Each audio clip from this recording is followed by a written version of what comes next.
you built a B2B media company and you sold it pretty recently.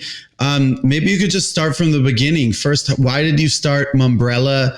Was there a moment where you knew it was going to be successful? I was involved in starting Mumbrella. I was sort of the first employee, I suppose, back in 2008. I'd been working in the trade press around the world for some time. I'd edited Media Week in the UK and had then edited a publication for the media and advertising industry in the Middle East before coming to Australia, working for a much more traditional print-based title for a couple of years before starting Mumbrella. And really it was just a moment and an opportunity where it suddenly got cheap for journalists to publish their own stuff. So if you talk to journalists, a decade before, they'd have had to mortgage their house to get the first edition of a magazine out. But now it was something you could jump online for almost nothing. Start a WordPress site.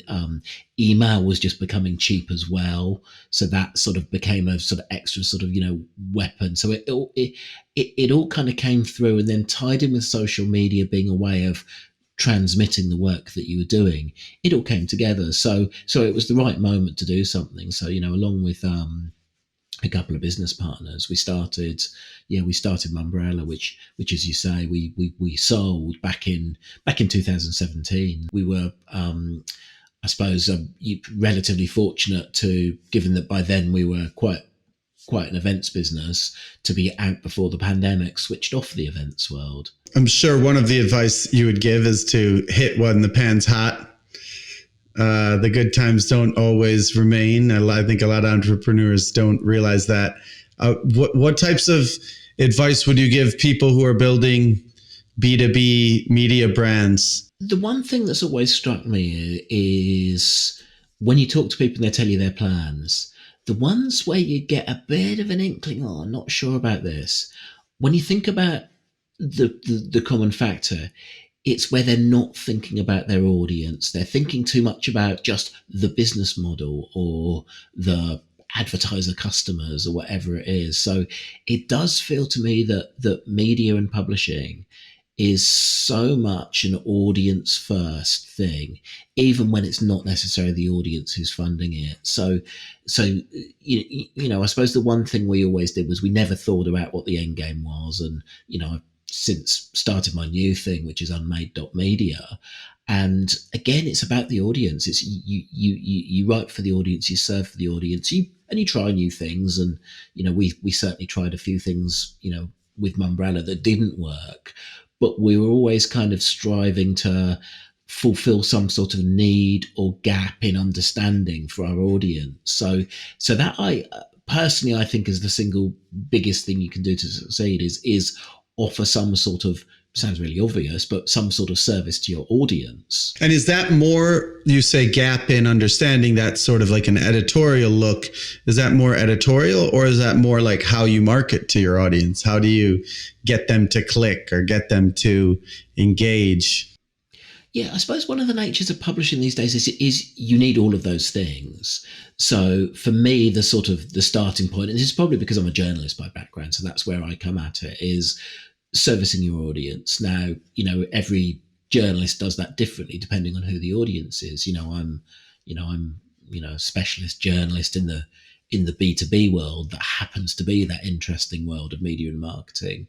So when I'm writing something, I'm trying to write it or analyze it through the lens of offering the context and an analysis to my audience of what's important to them. But clearly you then need to pick up the skills to market your content as well, because, without that, you don't find the audience. And I think that's the sort of hidden thing, is the rules of that keep changing, of course. How do you grow an audience when your audience is a niche business publication? How do you can't get a viral video that'll boost your audience? How do you find the people who would be interested in your content? Well, look, social media obviously is one place that's good for tribes. My experience going a second time with Unmade is, Twitter is not the rocket fuel it was the first time round, and we just, I think when we went last time, it was just as Twitter was coming through, and the sort of early adopters on there were the sort of people we wanted to talk to from our industry. So my instinct is that obviously LinkedIn is a great way of talking to tribes. But then the other secret weapon is email. Email is so important. So first and foremost, Unmade is a newsletter. It's on the Substack platform. But what that means is you have the ability to send to your audience a reminder that you exist whenever you have a piece of content. So that is something which is incredibly valuable, because you're creating habits. If you can then build the habit that people will automatically expect that when something drops in their inbox, it's going to reward their choosing to open it and click through, then those are the things where it's not just what the headline is in the email that matters, but their expectations, even subconscious, of what you've written before, that they'll get something of value or something they enjoy if they do click. So yeah, email is really great for reinforcing those habits.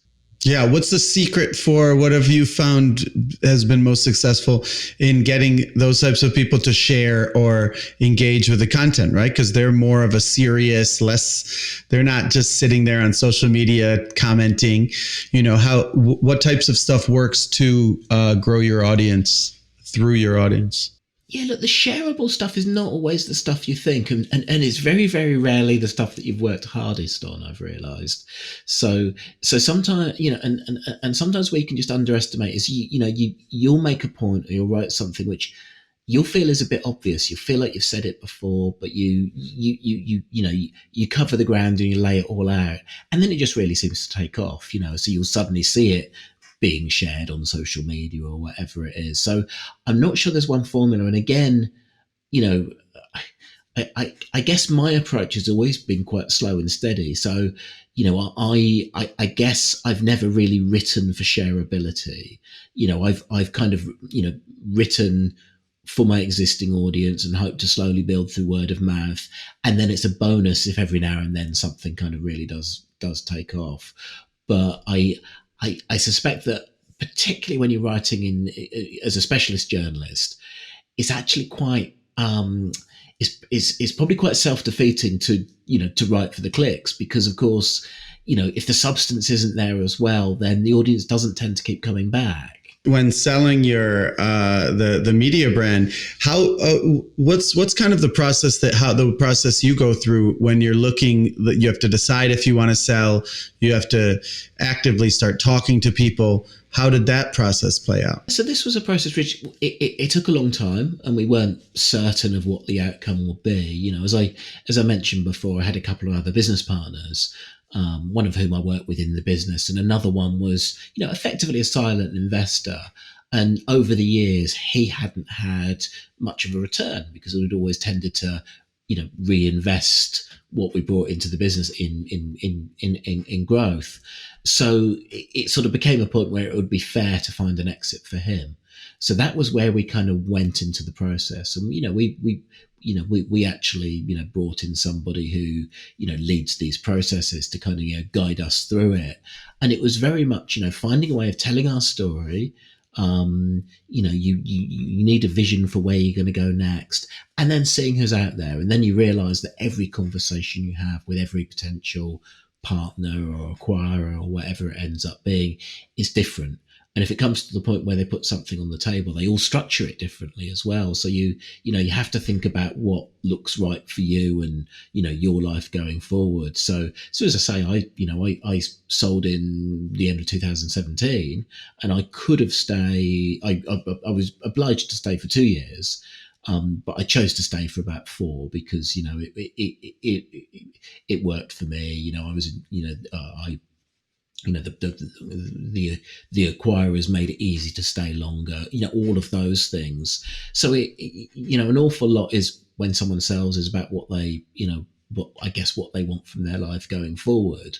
But also, of course, some people, I suppose, are successful at building a business with the intention of how they'll get their exit at the other end. But I've never been very good at that. So that exit crept up on us a little bit, and it was a good exit, but it wasn't always the plan.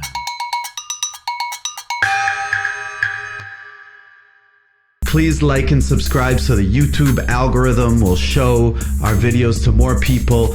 Also join our Substack newsletter for exclusive updates, or if you're on the go, find us wherever you listen to your audio podcasts. Click on one of the links to find our next video, and also check out the links below for more information. Thanks so much for watching.